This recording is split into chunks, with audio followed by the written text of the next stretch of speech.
Hare Krishna, everyone. Thank you for joining in. Let's get started the prayers.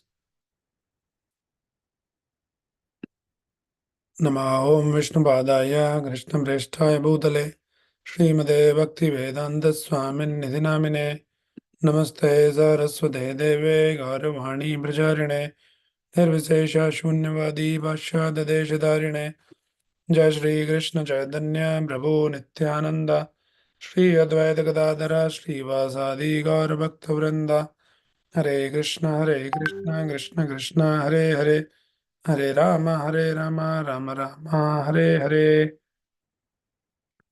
Hare Krishna. Thank you, everyone. So, we thought of taking this opportunity to discuss something on yoga while the whole world is celebrating this International Yoga Day. So, now we know that how everybody around the world is talking about yoga, are engaged in some kind of yoga practices. But we need to understand one thing that the origin of all the yoga, whatever form of yoga, the origin is one book, and that famous book spoken by Lord Sri Krishna, and that is also known as the Book of Yoga, and that is Bhagavad Gita as it is. That this book, the message, the core message of Bhagavad Gita, as many of us we know already, is to connect with the Supreme Lord. So the literal meaning of this yoga is found in the ancient scriptures. That word yoga comes from the root word yuj, and the meaning of yuj is to connect, to link. So this yoga, what is yoga?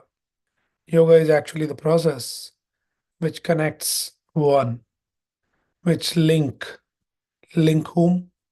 Which connects the soul to the super soul, the living entity to the Supreme Lord. And that process is called the yoga.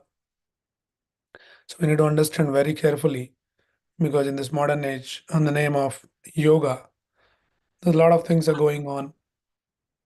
So along with we understand what is yoga, equally, and even I would say, and more importantly, we need to understand what yoga is not. So the so-called yoga nowadays, which is very popularized in so many forums and platforms, is not necessarily a yoga. Yoga means any process which connects the living entity to their eternal Supreme Father, Lord Sri Krishna. That process is yoga process. And all other activities in the name of yoga, some breathing exercise, some other kind of exercise, or uh, some modern, very fascinating ideas of yoga, they're not necessarily yoga. They might help into keep ourselves fit, good health, good mind, and all of those things. But that is not the purpose of yoga. The purpose of yoga is how we connect. So Krishna in Bhagavad Gita actually explains this process. And Krishna actually explains not only just one way of connecting with the Supreme Lord, but different varieties. And why he brings out different varieties of yoga to accommodate all kinds of people. Different people might get fascinated by different products. So Krishna offers various products, starting from the Karma Yoga, and then he talks about the Gyan Yoga, Stang Yoga, which is also famous as Dhyan Yoga, and ultimately Krishna concludes by explaining the Bhakti Yoga. So Karma Yoga means whatever, whenever you do any activity, any karma, you offer the result to the Lord, and that becomes the Karma Yoga when you connect the Lord into your karma and your actions. So you are still interested in your results and the fruits of your work, but then you understand that, okay, let me offer it to the Lord, and then I can enjoy my fruits of my work. That becomes Karma Yoga. And then Karma Yoga further when develops into some understanding, some knowledge, and wherein the person understand that I should not be attached to too much of all this karma and activities and fruits. Let me just renounce the work. That is called Gyan Yoga. That in the knowledge, he understand the Supreme Lord, he the enjoyer. And then let me just, offer everything to the Krishna. Should not get attached to any kind of activities and especially the results of those activities. Everything should be offered. So that knowledge develops, then it becomes Gyan Yoga. And then further that knowledge, further expense, then Lord and the practitioner of yoga, he understand that who is that Lord? That Lord is sitting in my heart as Paramatma. And then he start to meditate, which is called the dhyan. Dhyan means basically the meditation. And then he start to meditate on the form of the Lord, which is sitting in the heart of that living entity. And that becomes Ashtanga Yoga, which includes the different steps, Yam, Niyam, Asan, Pranayam, Pratyahar, Dhyan, Dharan, Samadhi. So what is very famous in this modern age is one of the step of this Ashtanga Yoga, which is the pranayam, some breathing exercises, some kind of sitting postures, the asana. So these are like few steps of one yoga process called the Ashtanga Yoga process. So the asana and pranayam in itself, they are not the yoga practice. That is not the yoga. Just to give you the brief. And then finally, Krishna goes on further explaining, and then he reaches to explain the Bhakti Yoga. So in the Bhagavad Gita, in the sixth chapter, towards the end of the sixth chapter, Krishna explained this verse, very important verse to understand what is the real yoga and who is the topmost yogi. So Krishna explains yogi nam api sarvesham madgatena antaratmana shraddhavan bhajate yomam same yukta tamamada. Yogi nam api sarvesham, among all kinds of yogis, who is the topmost yogi? So Krishna is not giving some ordinary, he is not talking about the ordinary yogi, is talking about the topmost yogi. So we can call the Bhagavad Gita as the book of the topmost yoga system. Not only this book of yoga, but this is the topmost yoga.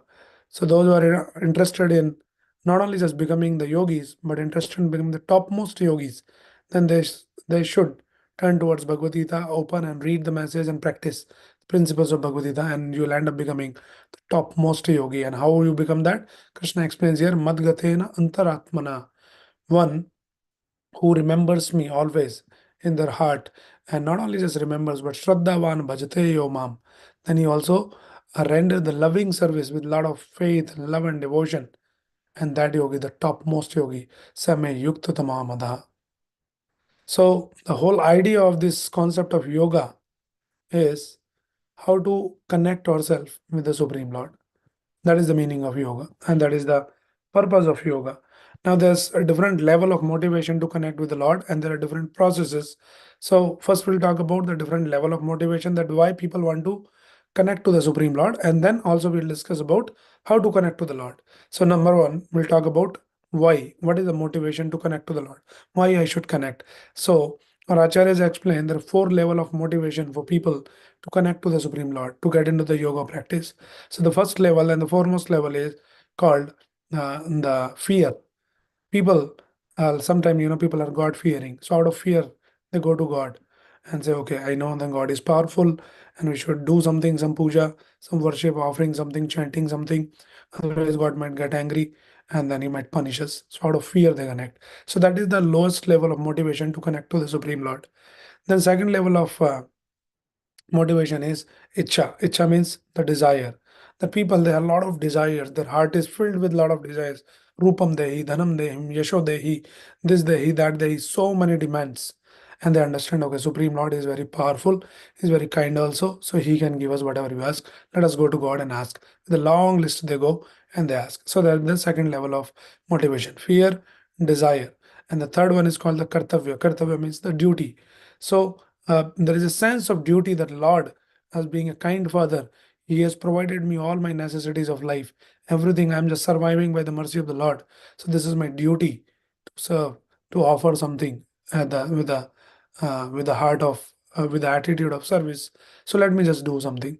So this is considered little higher level, where there's a sense of duty that God has given us everything. So we are duty bound to do some seva to the Lord. So that is third level. And the topmost and the highest level, which has been explained in the scriptures, is the motivation of by love. That when somebody is in love with God, then no matter that what is the situation, they just want to render service to the Lord. And that is what is the Bhagavad Gita is teaching and offering and intending and demanding us to develop that love. That so that is why we are calling it that yoga of love.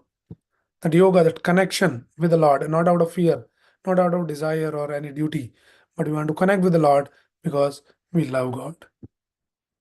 So That love has been described by Sri Chaitanya Mahaprabhu, and Chaitanya Mahaprabhu glorifies that love of the devotees, especially the Vrajvasis, especially and the gopis. Ramya Kachid Upasana Brajavadu Varge Naya Kalpitaha. So Chaitanya Mahaprabhu glorifies the love of the gopis, that they're so much in love with Krishna that they doesn't care about anyone or anything. So they are in connection with Krishna. They are in yoga with Krishna, and that is the topmost yoga, which is motivated, which is driven by that emotion of loving seva.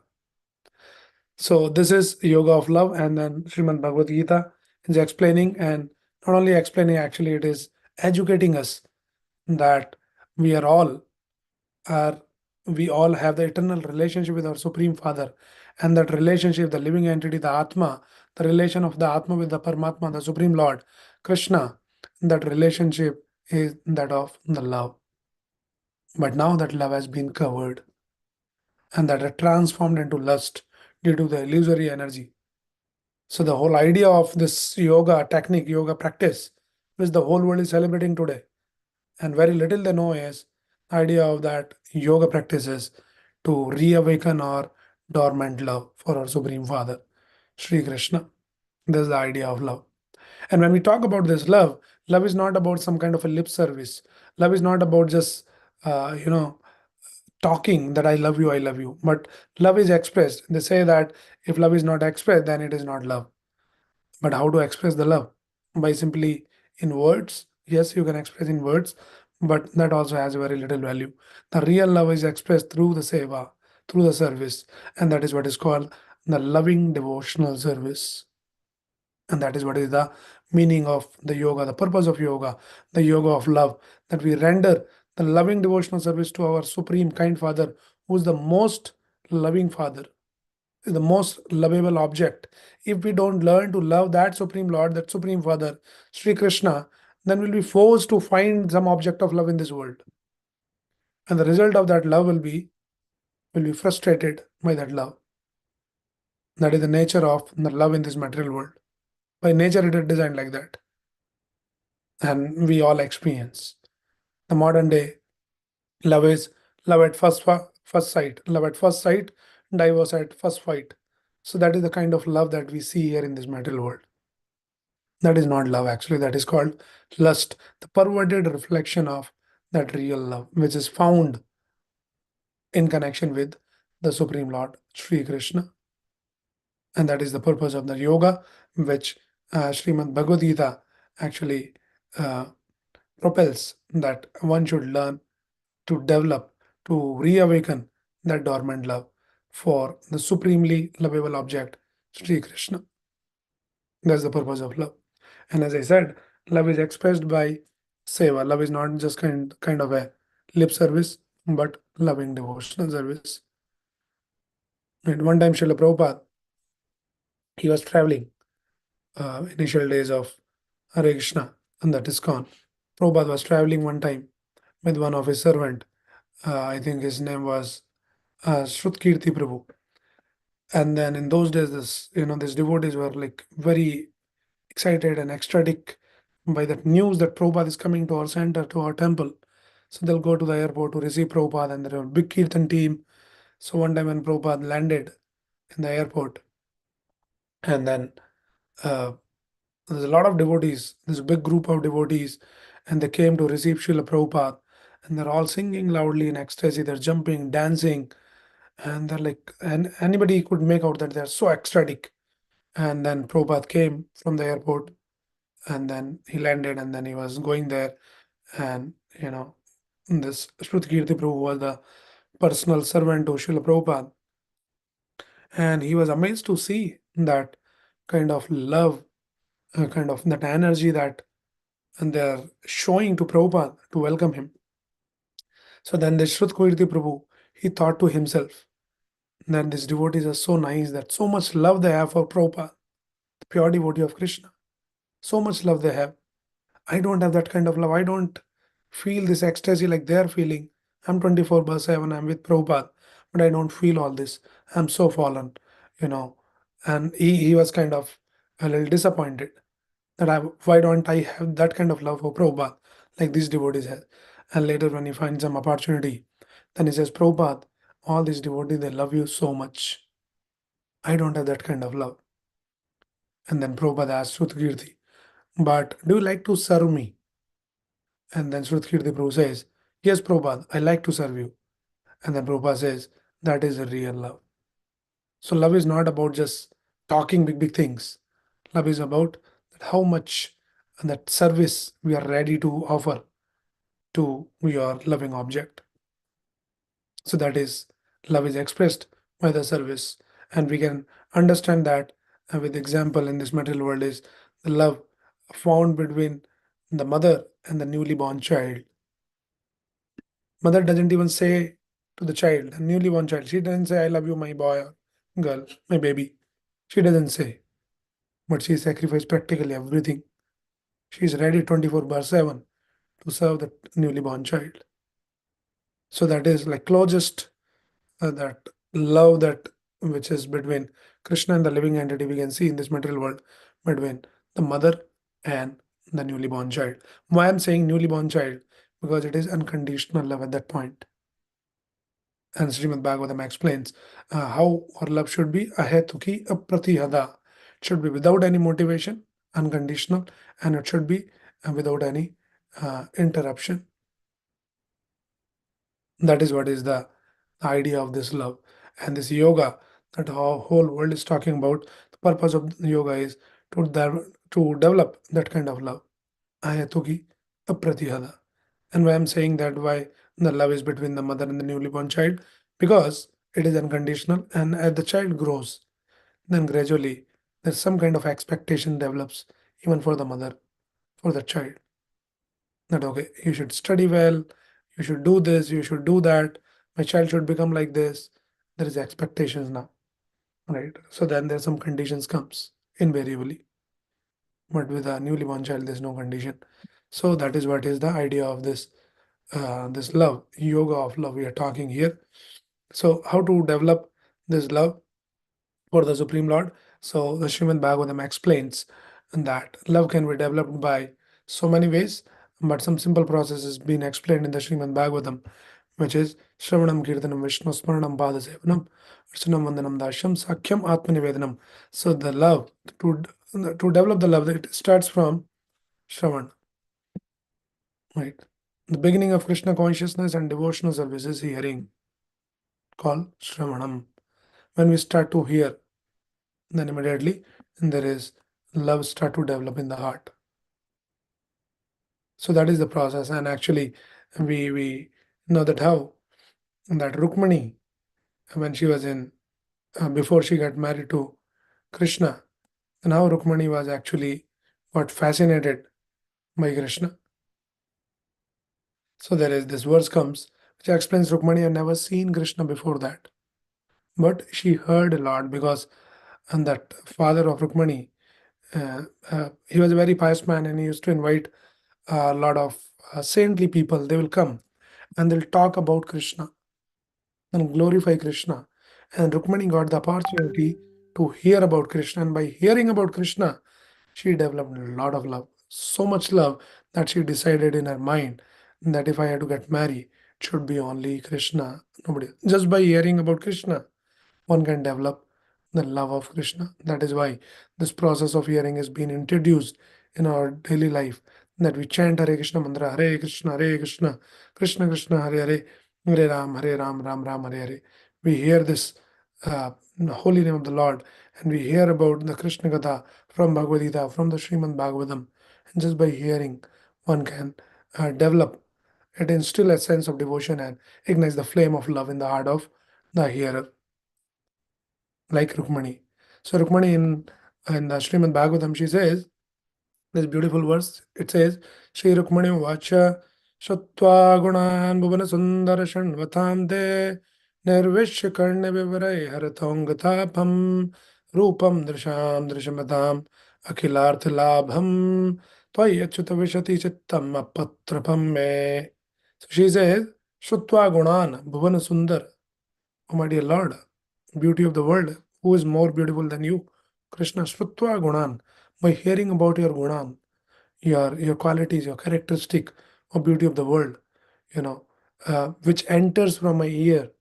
And then those who hear this, then what happens to them says, Karan Vibrai Haratong Tapam, that all kinds of distress in the life, distress and anxieties, one can become free from by hearing the glories of the Supreme Lord. And I heard that. I heard your beauty, your qualities, your characteristics. And then I have fixed my mind. And then so shamelessly, I'm writing a patrapam me. I'm writing the letter. So Rukmani wrote a letter, love letter to Krishna. Please come and take me. I have given my heart to you. So that is yoga of love. She developed the love for Krishna. Right. So just by hearing about Krishna, one can develop. So this is Shravanam. And then when we do the Shravanam, then automatically it is followed by Kirtanam. Like when you hear about someone a lot and lot and lot, and you start to develop some affection, some attraction for that person, then invariably what happens, you start to talk about that person.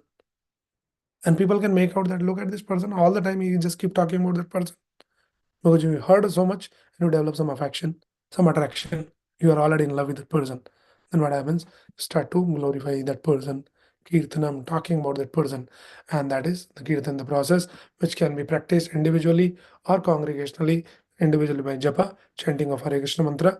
That many of us we chant every day. Those who are not chanting, please take this opportunity on this yoga day that you also start practicing this yoga of love by chanting Krishna's name.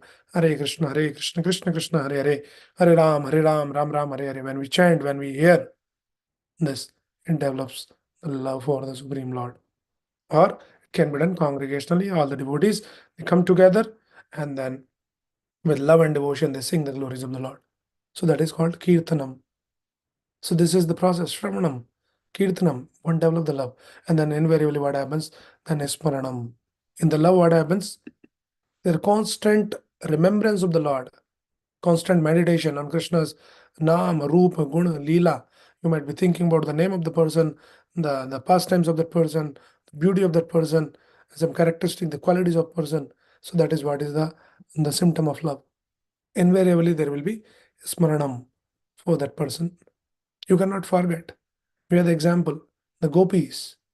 One time gopis were sitting and they were meditating actually. They're sitting in a meditative posture. And then they're sitting with the closed eyes, and Narad Muni was just passing by.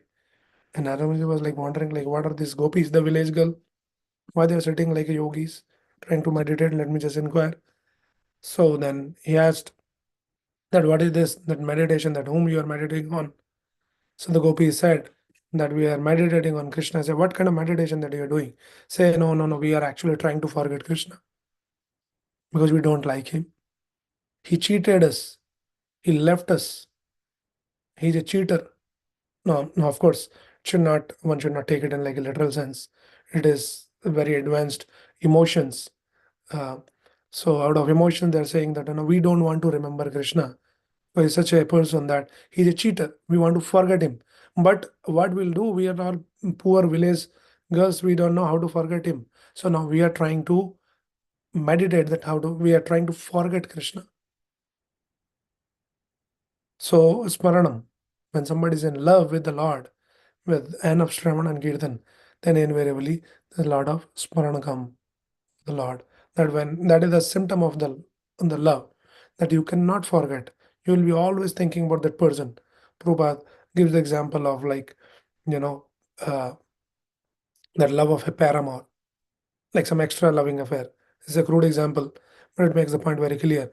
If a woman she is in some extramarital affair, then she might be very active in doing her household duties, but constantly she'll be thinking about that lover.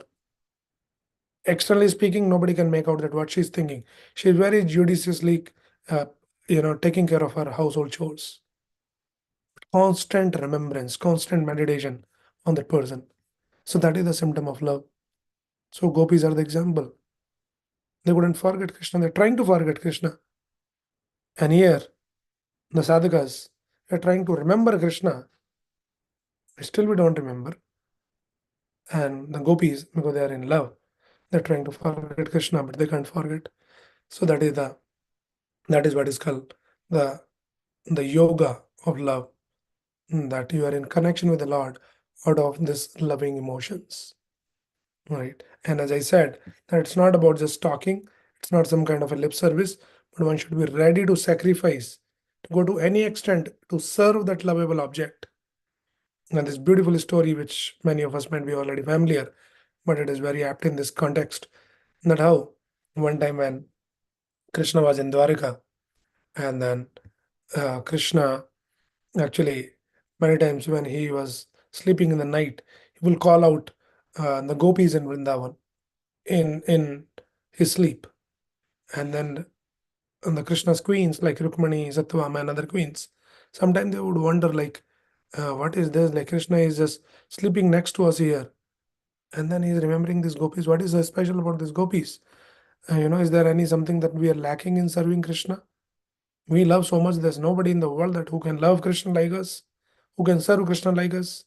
So there's some kind of a proud was coming in the queens of Dwarika, and Krishna wanted to teach them that no, I'll show you that what is the unconditional love. So then Krishna performed a leela, and next morning when Krishna woke up, then Krishna, started doing the acting of like I had a headache, and immediately the news spread. Oh, Krishna had a headache, and then all kinds of doctors and the vets they were called, and they tried all kinds of their medication. Nothing worked, and they kind of gave up. They asked Krishna, we tried whatever best we could do. All the expert physicians, all the doctors were here, and they said, "Do you have any remedy for your headache? If you can suggest, we can try something." Krishna says, "Yes, probably the dust from the feet of my devotee. If I smear the dust, then probably my headache can go." And that news spread. People were sent, and first of all, people were sent who are the great devotees right next to Krishna, the queens of Dwaraka. So the person said that you are the greatest devotee. You should give the dust of your feet so that we can smear on the Krishna's head. And this queens, this are you mad? You understand what you're asking? How we can, how we can put the dust? How we can allow the dust to touch Krishna's feet? Krishna, the supreme Lord. If the dust touches his head from our feet, we'll go to hell forever, for rest of our eternity. We cannot. And then they went around in the Dwarka. Nobody was ready. Nobody was willing to give. That oh, how we can allow that dust to touch Krishna's head? We'll go to hell. Like that, everybody came back disappointed. Then Krishna suggested, maybe I have some devotees in Vrindavan. So why don't you go to Vrindavan and check there if somebody is willing to give? My headache is increasing. So immediately, you know, I think Uddhavji or somebody was sent there to Vrindavan, and he reached Vrindavan, and they met gopis, and when gopis heard that somebody from Dwarika came, they were super excited. They came and they're asking that how is Krishna, how is doing, does he remember us, and like that. He says, I'll tell you everything, but I have a sad news that Krishna had a headache, and Gopi's heart sank to into sorrow. And then he says, but there is a remedy. What is the remedy? That dust from the feet of some devotees. And Krishna suggested, go and ask the gopis. And as soon as the gopis heard that our dust can, elevate Krishna's headache, immediately with the thought itself, they started taking out all the dust under their feet and started collecting and said, take how much ever you want, take. And then Nizudabji says, okay, wait for a minute. Let me tell you something. You know that who is Krishna? Krishna is the Supreme Lord, Sarvaloka Maheshwaram. And if the dust of your feet touches, you know that what will the consequences of that? You will go to the hell. And then gopis they say that if going to hell can cure the headache of Krishna, then would embrace that hell for rest of our eternity. So this is called the selfless service, the sacrifice. So love is all about what we see the love in this material world is a perverted reflection where everybody is interested in their own sense gratification. You scratch my back, I scratch your back, and that is called the loving relations in this world. But the true love uh, has been described in the scriptures is completely different, and it is the selfless service to the Lord. And that is what this yoga teaches. And that is what is the significance of this International Yoga Day the whole world is celebrating. People should understand that what is yoga? Yoga is the connection, the process of connecting ourselves with Krishna. And the topmost level of that connection is driven by the love of emotion, the emotion of love. And that is the yoga of love. And that is what is the topmost yoga system, which Krishna explains in the Bhagavad Gita. So these are the few thoughts. Let me pause here and see if anybody's any quick question or any comment. I will keep it short. Anybody joining new here first time? Me, I'm joining first time. Okay. So Rita, Z, and Swati. Okay, some of you are joining first time. In Thank you the for yoga tuning in. club session. Yeah, this is the Sorry. first time. For Okay. this session, I mean, yoga of love, this is my first time. Okay. Thank you. Thank you for joining in and welcome to this community. We have a lot of such sessions. So you can join and sign up for more such sessions. So Rajarani Mataji, if you are there, you can just post the link for that sign up for Gita Life. And every Saturday evening, we have more elaborate discussions on this kind of subjects from Bhagavad Gita, from Srimad Bhagavatam. So you can take the advantage of those sessions and you can invite your friends, family, and other people. So somebody can post in the chat that link. Hare Krishna Prabhu. One question when you said about yoga of love. So, are there like only 2 points to be covered, like Shravanam and Smaranam? Or are there more to explore in this yoga of love? Yeah, there are more actually. This is called the Navda Bhakti. Shravanam, Kirtanam, Vishnu Smaranam, Bhada Sevanam, Archanam, Vandanam, Dashyam, Sakyam, Atma Nivedanam. So if you want to know more, we have already been doing this series on Navda Bhakti on Saturday evening sessions called the Gita Live sessions. So you can join on Saturday evening, 6 p.m. So I think you will see in the chat, there is a link posted there. So you can go click on the link and sign up there and you'll get more updates for such sessions. So yes, we have been already covering that. Tomorrow evening, 6 o'clock, we'll be having one of the item from this Navda Bhakti, which is basically tomorrow we are discussing Vandanam, offering prayers to the Lord. That is another way of connecting with the Lord by offering the prayers. So you can sign up here and then we'll send you more updates. Sure, Okay. Prabhu. So each method of connecting with the Lord has its own time restraints, or like, because like, let's say for new beginners who are yet to explore, who have no feelings. I mean, they have neutral feelings, let's say, to begin with. Right. It's not love, it's not hatred, but just neutral. They Hmm. don't know. That's it. So if they are starting from that level, what would be the best way method or the easiest method is Yeah. then? The best and the easiest method is the first thing, which is called the Shravanam, that hearing about the Lord. Now, hearing about, like now we are hearing, we are discussing about the Lord. That is one way. Also, we can chant this Maha Mantra, Hare Krishna, Krishna Krishna, Hare Hare, Hare Ram, Ram Ram, Hare Hare. So we chant and hear. So that is the first and the foremost, and that is the most profound process. If all other process we lack little bit, and we are not able to remember, we are not able to offer prayers, but we do this much every day. We chant and we hear. Then gradually all other things will manifest in your life. So it's a Wonderful. process. So you can Thank you. start with chanting of Hare Krishna mantra and reading Bhagavad Gita daily, whatever time you can spend. That will help. So, one way, the second point that you have conveyed, like in the form of gopis, they were also in some kind of pain, that they couldn't meet him after so much of association. Suddenly, the bond was disconnected when he went away. So that was their true emotion. That was their true pain, and it was very sincere, pure. And that's the reason they were like constantly thinking of them. And like they say, for some people who are very close to us, we even curse them, we even tell them all these bad things also, which we don't mean. but we just say that because out of pure love, just like how our parents, they try to Hold scold on. us, Right. scold us. So in that scenario, would that still, those scoldings, would that still be considered as sins? Uh, yeah, see, it is, of course, between parents and the kids, it is out of their care and concern. They do that. So see, one thing we should understand from Bhagavad Gita, when you read Gita again and again, one thing that stand out is what is sin and what is not sin is not the activity itself. It is not about what you do. It's about why you do. That is the main thing which will determine that it is sin or it is something else. So you're scolding someone. So it's not about the scolding is sin or it is good or it is bad. It's not why you are scolding.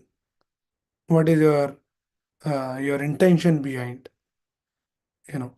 So out of care and concern you're doing as a duty you're doing, parents, teachers, and what do you say, the kings, the Shastra says, the rulers, the teachers, and the parents. They had to scold, they had to chastise their subjects. That is their duty. So there is nothing wrong in that. So it's not this activity itself, but why you do that activity is a question that will determine that it is good or bad. Yeah. So the good intention behind will always be counted as a good thing only. Yes, yes. Good intention behind the so-called bad activity also sometime. But of course, it should be authorized and bona fide. Like for example, we learn from Bhagavad Gita that Arjuna was asked to kill. Now, killing is not considered any kind of good activity. From no angle you can justify killing someone is good activity, right? But that was considered the topmost activity because it was ordered by Krishna. So that is the intention. And the topmost intention that one can have is we can talk about, oh, my intention was good, I wanted to do this, do that. But what is considered the topmost intention, which is to serve Krishna. If somebody had that intention and purely with no desire to get something in turn, the pure intention to serve Krishna, then we do some activity, then that is considered the topmost activity. That is called activity in love. Sure, Prabhu. Thank you so much. One question in that regard: why did Krishna actually, after Yashoda Mata, when she was so caring and nurturing to him, why did he not invite her to at least one of his marriages? And why did he disconnect the entire connection? I mean, all of a sudden. I mean, Yeah. this is a So god we, who I met think her. we need to understand these subjects. Thank you for bringing out all these nice questions. So it's not like it has to be understood from the scriptural point of view under the guidance of the Acharya. So materially speaking, it looks like Krishna disconnected from their family and from anyone from Vrindavan. So yes, we can say one way like externally speaking, he got cut off and he never came back and all of that. But actually, by doing that activity, their connection intensified. Actually, it was not cut off connection. The connection was intensified because Krishna was always away from them. So they couldn't forget that 24 by 7, they're always remembering Krishna, they're waiting Krishna now. Next moment, he'll come, when he'll come, when he'll come. So what seems like a disconnection, disconnect, was not actually a disconnect. It was connection intensified. So we need to very carefully understand the guidance of the one of our teachers, like Yes, Srila Prabhupada. yes, Prabhuji. I was like, because when my mom was always asking me that question, what do you think of this? Is this the right way to behave? And I said, Mama, I think he wanted them to, because he knows that that bond is so pure and so unconditional. He wanted that to last for not just for one life cycle. He wanted that to last for many life cycles, and he wanted that desire to be growing so much so that he can multiply that or reciprocate that love, not in one lifetime but in multiple lifetimes in different ways. Yeah, Maybe that's true. And also, yeah, that's the right understanding. Also, there's many understanding can be taken out from this. Another thing is Krishna wanted to teach a lesson that serving Krishna is not limited to his physical presence, that he should be there, then only you can serve. You should be able to see him, then only you can remember him. When he's away, then that remembrance, multiplied, intensified. So if there is a love, then it doesn't matter that somebody is physically present there or not there. Oh, So, like nice that. answer, Prabhuji. Thank you for that. Yeah. Thank you, Mataji, for bringing nice questions. Looks like you are already into it. Good luck. And then please keep chanting, keep reading Bhagavad Gita, Srimad Bhagavatam, books from Srila Prabhupada, and try to attend any of these sessions. I'm hoping that you are connected to some of the groups. You are not connected, sign up, go into the chat and sign up for the Gita Live and listen to this Navda Bhakti series we are doing on Saturday evening, 6 p.m. Okay. Any other question or any other comment, anyone?